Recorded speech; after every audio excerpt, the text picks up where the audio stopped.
go, go, go, go, go, go, go, go, go, go, go, go, go, yo, go, go, go. Hustle hard, hustle every single day. I'll be making moves till I'm buried in my grave. To the system, I don't wanna be. Ay maghihirap ka. At dadagdagan pa ng Diyos ang paghihirap kapag ikaw ay manganak. So huwag magreklamo ang nanay kapag naglilibor at nahihirapan. Sa halip, hingin sa Diyos na tulungan na maibsan ang sakit na nararamdaman. That is true. Iyong kagalakan, kasama, alam niyo, hindi ba, naglilibor ang mga naging asawa natin, habang naglilibor sila, yung tatay hindi rin mapakali, hindi lang yung nanay. Ang naglilibor, yung tatay naglilibor din. O, pabalik-balik. Hindi makaupo, maya-maya, tatayo. Hindi malaman kung anong gagawin. That is, kaya, magkasama sila sa kagalakan, sa kalungkutan, magkasama. That is about marriage, companionship, na ipini-impart yung bahagi sa buhay. Kung naghihirap, kasama ka sa paghihirap. Hindi lang, bahala kaya sa buhay mo, ikaw lang ang maglilibor. No, yung tatay, ang totoong nagmamahalan sa mag-asawa, habang naglilibor ang nanay, ang tatay nananalangin na lumabas na yung... At paglabas ng anak, ay, salamat Panginoon. Yung nanay, nakakapagpasalamat. Wala pa man siyang relasyon o may relasyon, natutuwa at nagpapasalamat sa Diyos. At natapos ang kanyang paghihirap. At yung tatay naman, sa mga, dito, traditional na, kapag nanganak na lalaki, mamimigay sila ng sweet. Nagpapakain. Yan ang sinauna na naging kaugalian. Kapag sila ay nanganganak ng lalaki, nagpapakain sila ng sweet. Kapag babae, wala. Pag lalaki ng pala yun. Ay, yung mahal. Tradition nila yan dito. Okay? Kaya kung nalulungkot o may kalungkutan, nahihirapan, mas mainam kung dalawa kayo na magkasama, naiibsan at nahahati ang paghihirap ng isa. So hindi lang yung isa ang nahihirapan kung hindi silang dalawa. Kaya bahagi sa pag-aasawa ang lalaki, hindi lang tinitignan ang asawa, bagkus nagigibahagi. Pag naghihirap o may kagalakan, bahagi, dalawa kayo ang nagiging kabahagi. And that is about the marriage and how marriage has been defined. It is designed for companionship. So kailangan may makasama sa pag-aasawa. Let's go to the next. Sabi dito, pakibasa nga. Pang-apat.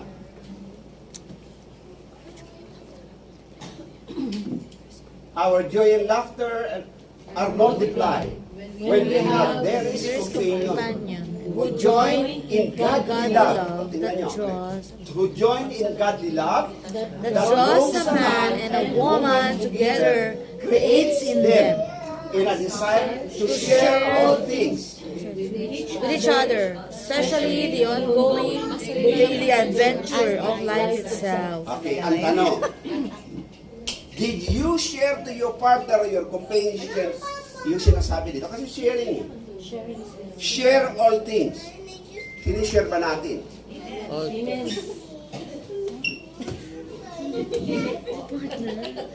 Kailangan daw sharing. Pati ATM number nakashare yun.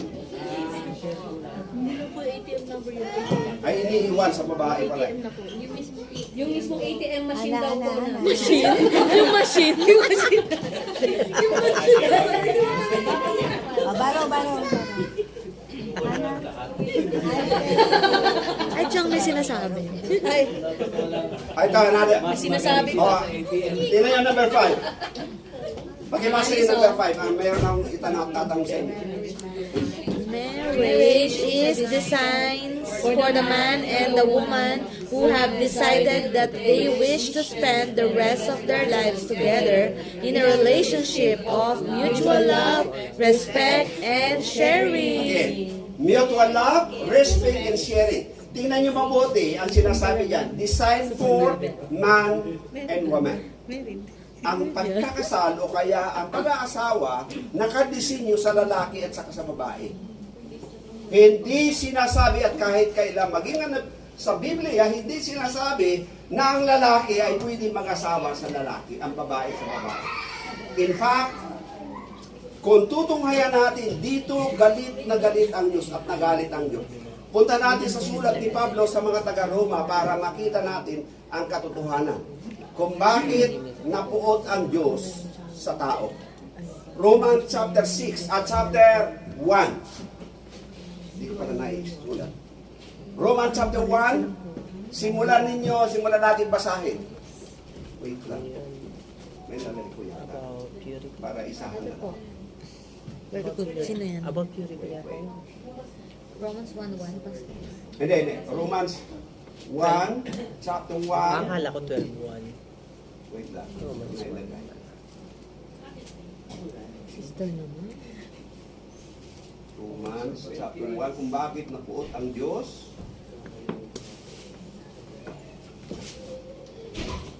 Ito. Simulan natin sa 18.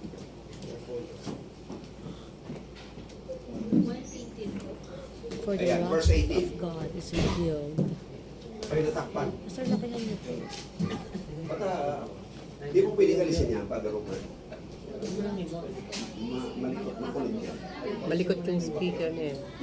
Yan. Yeah. Okay, tingnan mo verse 18 onwards. Basahin niyo mabuti. Kung ano sila sabi din. At bakit napuot ang Diyos? Ito yung resulta, ang sinasabi nung kanina sa number 5, na kailangan lalaki at saka babae ang pwedeng mag-asawa. Oh. Bakit napuot ang Diyos? Basahin natin. Sobrang liit. Verse 18, pakibasa. Basa. Ala. Wrong. 18.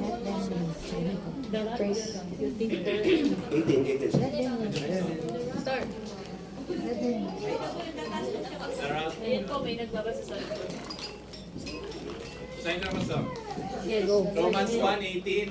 The wrath of God is being revealed from heaven against all the godlessness and wickedness of men, to suppress the truth by their wickedness. Okay, next verse. 19. Since what may be known about God is plain to them, because God has made it plain to them. Sige. 20. For since the creation of the world, God's invisible qualities, His eternal power and divine nature have been clearly seen, being understood from what has been made, so that men are without excuse. Ano verse ka na? 21. Sige, continue. For although they know God, they neither glorify Him as God, nor gave thanks to them, but their thinking became futile, and their foolish hearts were darkened. 22. Although they claimed to be wise, they became fools. 23.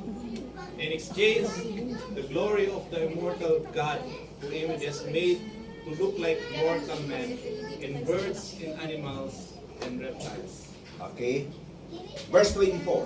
Verse 24, therefore God gave them over in the sinful desires of their heart to sexual impurity for the degrading of their bodies with one another. Okay, verse 25. Verse 25, they exchanged the truth of God for a lie, and worship and serve created things rather than the Creator, who is Okay. forever praised. Amen. Amen. Okay, next verse, verse 26. 26. Because of this, God gave them over to shameful lust. Even their women exchanged natural relations for unnatural ones. 27. 27. In the same way, the man also abandoned natural relations with women and were inflamed with lust from one another. Men committed indecent acts with other men and received in themselves the due penalty for their perversion. Amen. Perversion is very much hated by God. Napupuot ang Diyos, kaya nga doon sa sinimula natin, verse 8, and the wrath of God are upon those people who knows the truth, but fail to acknowledge the truth. At because of that, hinayaan sila ng Diyos. So nagawa na ng tao, unang-una sinabi, sumamba sila sa mga hindi naman totoong Diyos. At higit sa lahat, dahil doon sa unang paglabag, ito ngayon, yung babaeng sa halip na yung natural na mga pangasawang lalaki, based on the original creation and based on the original plans of God, ipinagpalit nila. Ganon din yung lalaki. But originally, ang sinasabi sa salita ng Diyos, ang lalaki ay nilikha ng Diyos para sa babae at ang babae para sa lalaki. Iyon ang katotohanan na dapat maintindihan. Kaya marriage is designed for men and women. Doon lamang yon. Hindi at walang nilikha ang Diyos, hindi man lang sinabi ng Diyos na nilikha ng Diyos ang tao, hindi kasama yung tinatawag na same-sex marriage. Kasi ang nilikha ng Diyos, lalaki at babae lang. Doon sa tao, yung tao, naroon yung babae at saka lalaki. Walang makikita doon na alanganin.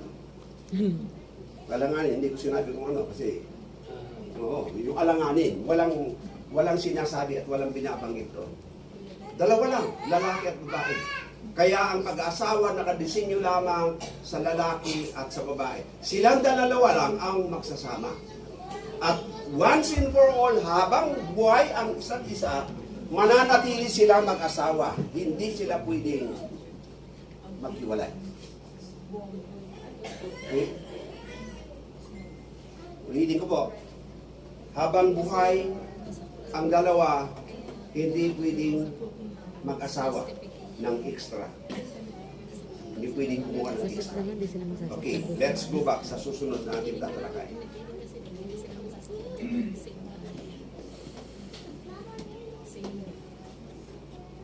Same. Let's read this one. Ecclesiastes chapter 4 verse 9. Basa. Bakit? Ano ang halaga ng pag-aasawa? Tignan nyo. 4:9 of Ecclesiastes. Two are better than one because they have a good reward for their labor. Amen. Two are better than one because they have a good reward for their labor. Ano ang reward? Verse 10. Easy. 10. For if they fall, one will lift up his companion, but woe to him who is alone when he falls, for he has no one to help him out. Amen. Sabi diyan, kapag nabuwal ang isa, may tatayo siya ng kanyang kasama. Kawawa ang nag-iisa sapagkat walang tutulong sa kanya kapag siya ay nabuwal. So napakalinaw ang sinasabi. Ang sumulat nito, siya ay tinawag na matalinong tao, si Solomon. Haring Solomon ang sumulat nito.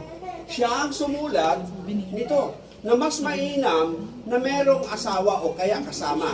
Para pag nabuwal ang isa, may aalalay para itayo muli ang kasama. Ganon dinisinyo ang pag-aasawa na dalawa. Pag natumbang isa, may aalalay. At meron pang karugtong 11. Strenuous. Amen.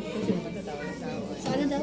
11. Verse 11. Verse 11, if two lie down together, they will keep warm. But how can one be warm alone? Amen. Okay. Comforter ko, Pastor. Okay po. Comforter na kung tayin ko pa yung AC, Pastor. Warm na warm na. Unang panahon kasi talagang kailangan. Noted po. Dami yung babasa ko pa. Na principle, kung tingnan natin mabuti, kung gaano. Noted po yan. Actually, meron ako napanood nung araw na pelikula, mga panahon. Ano pa? Sinauna pa. Ang unang panahon na. Dahil ang huling nanood ako ng sine, nasa Pilipinas pa. Way back 1985 pa yun. So, nung nag-cross ang eroplano, may dalawang may mag-asawa daw, sila lang ang nakaligtas. Kasi lagi silang magkadikit. Sa lamig na dinadaanan nila, yung iba hindi nakatagal sa layo ng lalakbayin nila. Pero yung mga asawa, nakatagal sila. So yung principle na ngayon, nung nabasa ko ito, sabi ko ito pala, if two lie down together, they will keep warm. But how can one be warm alone? That's true. Okay? Kaya, two is better than one. Pero magkarugtong yan, mas mainam yung tatlo. Pero yung tatlo na tinutukoy, hindi extra, kung hindi anak. Kasi husband and wife can be considered only as couples. Kapag nagkaanak, tatawagin silang family. Kumplito na ang kanilang, yung layunin ng Diyos, mabubuo pag tinawag silang family. Kaya kapag wala pang anak, hindi pa matatawag na family. Mag-asawa pa lang sila. Pag nagkaanak na, ayun, family. At iyon ang plano ng Diyos. Miss, diyan ka na lang. Okay. Tingnan niyo mabuti. Okay. Kung gaano kahalaga ang mag-asawa. Aquila and Priscilla. Especially to the ministry. Okay? Si Aquila at saka si Priscilla, sila ang una at kauna-unahang missionary Christian couples. Okay? At narito ang ano nila. Basahin natin ng verse 18 hanggang 26 para makita natin. Verse 18 at 24. Ibasa. Sino ba? Brother Henry. Anong verse, Pastor? 24. 24. Acts 18:24. Now a certain Jew named Apollos, born at Alexandria, at eloquent man, and mighty in the mighty in the scriptures, came to Ephesus. 25 sa Magian. 25, Acts 18:25. This man had been instructed in the way of the Lord, and being fervent in spirit, he spoke and taught accurately the things of the Lord, though he knew only the baptism of John. Okay. Kulang pa. Kulang. 26. 26. Pastor Man. Ganun pa. 26. So he began to speak boldly in the synagogue. When Aquila and Priscilla heard him, they took him aside and explained to him the way of God more accurately. Amen. So yung dalawa, niyaya yung narinig nila na nagtuturo, hindi pa accurate ang kanyang pagtuturo. Hindi, sabi niya, ipinaliwanag ng mabuti tungkol sa mga bagay na hindi pa niya nalalaman tungkol sa iyo. Sino nagpaliwanag? Yung mag-asawa. Si Aquila at saka si Priscilla. So yun ang naging buhay na. Kaya bakit mainam ang mag-asawa? Sa mag-asawa pwede sila mag-share ng salita ng kaligtasan kahit sa babae. Pero kung lalaki, alanganin na mag-share sa babae. Not unless ang mag-share na lalaki, siya talaga ay sinugo ng Diyos. So maaari ang reserya para lamang sa kaligtasan. Pero baka ibang intention. Kaya mas mainam yung mag-asawa mag-share ng salita ng Diyos. Kasi maniniwala yung babahaginan nila ng salita ng Diyos dahil makikita sa kanila kung paano yung mag-asawa namuhay ng naaayon sa tinuturo ng Diyos sa kanila. So ganun ang sinasabi sa banal na kasulatan. So niyaya ni Aquila, Priscilla, si Stephen, na nagtuturo, puspos din siya ng pagtuturo, marunong din siya alam. Pero hindi accurate ang kanyang nalalaman. So dinala siya at tinuruan ng mag-asawa. Apollos. So ganon ang nangyari sa kanya. Okay, let's move to the next. When problem come, ito pa, kapag ang problema ay dumating, dinadala ng mag-asawa sa Diyos. Take note mga kapatid. Ito yung mainam sa mag-asawa. Hindi nila dinadala ang problema sa halip, inilalatag sa presensya ng Diyos. Okay? Pakibasa nga. Yung kanina, binanggit yung kanina. Asa na? Matthew 11:28, come to me, all who are weary and burdened, and I will give you rest. Sige, continuous. 29. Pastor. Take my yoke upon you and learn from me, for I am gentle and humble in heart, and you will find rest for your souls. 30, for my yoke is easy and my burden is light. Okay, now let's go and examine carefully kung ano sinasabi. Ang Panginoon mismo ang nagsasabi nito. So ibig sabihin kapag mag-asawa, meron kayong problema, huwag ninyong dadalhin at dadalhin nyo na sa inyo lamang sarili. Sa halip sabi ng Diyos, ibigay sa Kanya. Siya ang nararapat na magdala. Tuturuan tayo kung paano mapapagaan ang pagdadala ng problema kakaharipan natin. Sabi diyan, pasanin mo ang aking pamatok, ito'y magaan, at makakasumpong kayo ng kapahingahan. Kapag ang mag-asawa nagkakaproblema, halos hindi na nila alam ang gagawin. Kung wala silang relasyon sa Diyos at hindi nila alam ang katotohanan patungkol sa pangako ng Diyos, sa halip na dalhin sa harapan ng Diyos, silang dalawa nagsisisihan. So yun ang problema ng mga tao na walang relasyon sa Diyos.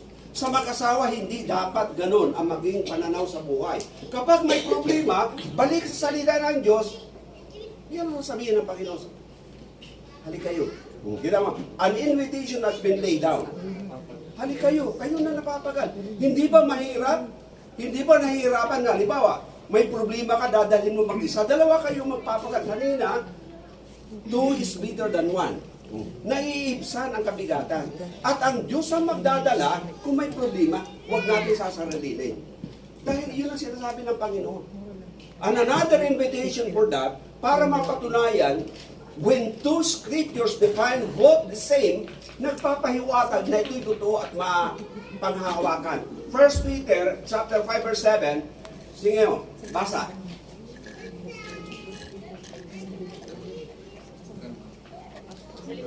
Sa likod na. Red Lorving. 1 Peter 5:7. All your worries and cares, give all your worries and cares to God, for He cares about what happens to you. Did you see? Kapag inunawa natin ang binabasa mo, exactly the instruction is to give to God. Bakit? Siya pala ang nagmamahal. Nangangalaga, nangangalagba. He cares for us more than we cares our spouse o kaya ang ating asawa. Ang Diyos ang higit. Kaya hindi natin pwedeng sisihin ang Diyos na kapag tayo may nahihirapan na, parang sisihin. No, sabi ng Panginoon dyan, give all your worries to Him for He cares for us. Period. Sabi ng Panginoon, siya, dali natin sa Kanya. Alam ng Diyos ang lahat ng nangyayari sa atin. At pinatunayan ng Diyos. Sa atin naman nakaranas ito, marami ng panahon.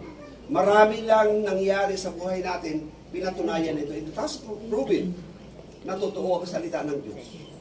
Okay, let's go to the next. Pangwalo, healthy reason why we need to get married. Ito yung pangwalo, pakibasa. Okay. Pakibasa. Number 8. To work together to fulfill each other's needs. Amen. So ang layunin pala, ang malusog na layunin kung bakit kailangan tayo mag-asawa.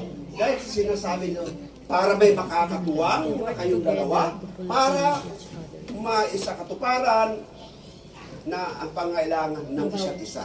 So yun mo, individual needs has to be fulfilled by each of them. So both of them has a role to do and that relationship that they has just entered. Once you enter in that kind of relationship, ang layunin to work together. Hindi lang isa, kundi work together to fulfill each other needs. And naman, pag nag-asawa ko, hindi lamang para matulungan ako. Wrong. Kung hindi, both of you, you should help others. Kasi ang role ng isa't isa, bahagi. Kung babalikan natin ang original creation ng Diyos, yung tao na nilikha ng Diyos, nandoon na yung babae. At para lamang makita at sabi nga, magkaroon ng kaganapan ng plano ng Diyos, so kinakailangan na patulugin si Adan, nasa kanya na siya nagdadala. So patulugin si Adan at kumuha ng tadyang at ginawang babae. So kita mo, galing pa rin sa lalaki, kaya hinanap pagising niya, hinanap niya, sabi niya, ito nga ang buto ng aking buto at laman ng aking laman. Tatawagin siyang babae sapagkat siya ay kinuha sa aking tadyang. Womb of the man. Womb of a man. Bakit? Saan ito? Tingnan mo na, mabuti. Para matugunan ang pangailangan ng isa't isa. Sabi ni, this is give and take process, o give and take process. Hindi lang puro akin, hindi lang puro iyo. Kailangan marunong tayong magbigay at marunong din tayong umanggap. So hindi puro akin, ha? Huwag natin. Every person is born with ongoing physical, mental, emotional, spiritual needs. Bawat isa. Sa mag-asawa, kung ang lalaki nyo, halimbawa babae yung asawa, hindi nyo napapansin may kailangan sila na minsan hindi nila masali. Pero we should obey. Kailangan maging bukas tayo sa mga mag-asawa. At doon sa mga nag-drive mag-asawa, you should listen carefully to this sapagkat dito nakasalalay para maging matagumpay ang pag-asawa sa mga wala pang asawa. Okay? May pangangailangan dahil ito sa ating physical, mental, emotional, spiritual needs. At lalong-lalo na spiritual. Tanda natin. Once we enter in that kind of relationship, number one ang spiritual dahil ito ang magiging daan para tayo maging matatag habang sumusunod sa Diyos. Okay. 1 Corinthians 7:3. Pakibasa. 1 Corinthians 7:3, the husband should fulfill his marital duty to his wife, and likewise the wife to her husband. Amen. Dapat tuparin. Take note. Dapat tuparin o fulfill his marital duty to his wife, and likewise the wife to her husband. So both of you should fulfill the duties when you enter in that kind of contract. Noong pumirma ka sa kontrata, sinasabi sa kontrata na magsasama kayo sa hirap at sa ginhawa. So yun yung nakadefine. Tungkulin mo, gagawin mo sa akin. Pagdating ng verse 4, so yun ang rule ng babae. Pakibasa. The wife's body does not belong to her alone, but also to her husband. In the same way, the husband's body does not belong to him alone, but also to his wife. Okay. So nakita natin, kahit noong pa man, bago pa kinuha ng Diyos ang tadyang, ang nagbabayari talaga yung tao. So yung lalaki belongs to the husband at yung husband belongs to the wife. Kaya ito yung, in-explain lang ni Pablo ang katotohanan nito. Para maintindihan ng bawat mananampalataya, lalong-lalo na sa atin, kailangan natin maintindihan nito para maipaliwanag sa kanila yung mga nagtatanong. This is not about the sex only, but it is about a kind of relationship based on the scriptures na natutunan natin na dapat maituro para sa gayon hindi tayo mailigaw. Hindi tayo madaya ng kaaway. Sa halip, ma-fulfill natin ang sinasabi ng salita ng Diyos. Verse? Tama po yung sinabi niya na hindi lang siya nakafocus dun sa sex life, what about all? Yung faithfulness ng bawat isa sa other na bibidong tulad siya. Ako lang yung may accountability, responsibility sa kanya. Same with her. Actually, just to share one story. Ito yung mga kasama natin, though we're not judging them. Yung kung kapag wala yung asawa nila, Nagharap ng mga partner. yung, ano nga, sorry, mga kwentong maganda. And then, sabi ng isa, Muslim eh, sabi niya, oh, dapat sabi niya, Ramadan na yun, huwag ganyan, sabi niya, kasama niya. And then, nandun ako, pastor. Then, sinigay ko po sa akin yung lesson na tinuro sa akin ng Panginoon na if you want to become faithful, you need first to believe na there is someone up there na nakatingin sa'yo. Watching over. Oo, siya po yung nakatingin. Kailangan yung faithfulness natin sa Panginoon. Hindi sa partner. Kasi kung sa asawa lang, pag wala si Mrs., pwede kang madeceive eh. Pero kung sa Panginoon ka faithful siya sa Panginoon, hindi ka magkakasala kasi ang confident mo is to the Lord, sa Panginoon. So faithfulness na-measure yung faithfulness in the absence of your partner. Hindi yung faithful ka lang pag nandiyan yung partner. So yun po yung lesson na kailangan faithful ka sa Panginoon. Oo. Kaya nga, ang Panginoon, actually, ang pinakasintro ng pagsasama ng mag-asawa, Panginoon. Kaya kapag wala ang Panginoon sa mag-asawa, nagkakaproblema sila. Bakit? Hindi magiging faithful, hindi siya magiging tapat sa isa't isa. Pero kapag ang Panginoon ang nasa kalagitnaan nila, so magiging tapat sila sa isa't isa. Ano mang gagawin nila bilang mag-asawa, nasa kalagitnaan ng Panginoon. So, the Lord will be blessed them dahil ginagawa nila ang nararapat gawin tungkulin sa isa't isa. Inaalala ang isa't isa. Dahil yun ayon doon sa batay doon sa sinasabi at tinuturo ng salita ng Diyos. Saan tayo? Malung. Okay. Ayan. Verse 5, tingnan nyo. Verse 5. This is a command. Bari, alam pakibasa. Verse 5 po. Huwag ninyong ipagkalit ang inyong sarili sa isa't isa.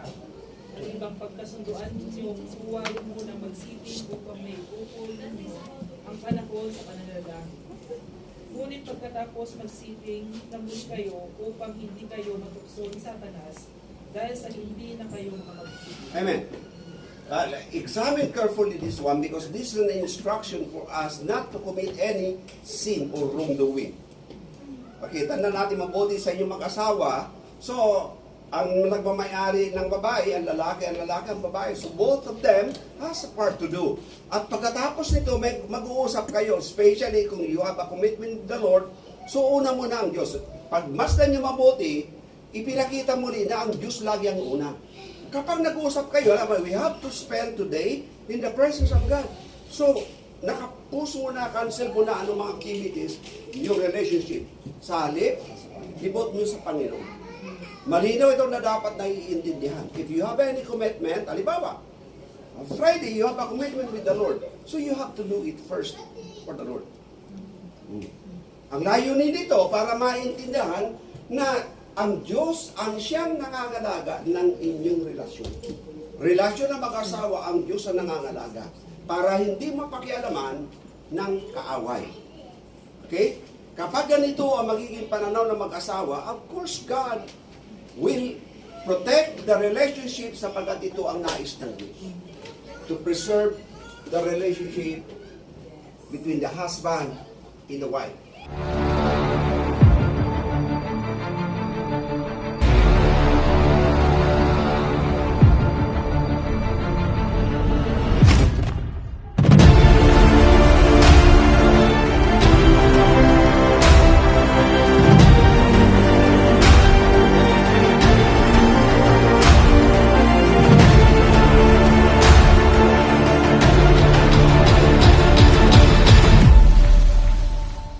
David Hennersall would like to thank the following David members: Laura Jane DC 1995, Almer BDP, Daisy Adulin, Alma PS Vlog, EarlNet to 112, Raoul TV PH, Marlene Pernamonte, Robs K, Roger Gonzaga, Ong Kusinere Asamera, Kukui the Wonder Boy, Faith Tejada YTC, CT and Rini, Adi Lezit Rakasa, Zini B Vlog, Meldy Baldoveno Vlogs, YouTuber B Pick, Marites Santos, Edwin Finn Channel, Samson Member, Hobby Yesteng Beesdock, The Floor Hands, Alexa Finoy, GK Vlog Official, Jutta Member, Sonia Mix Vlog, Miles 10 Vlog. Thank you for watching.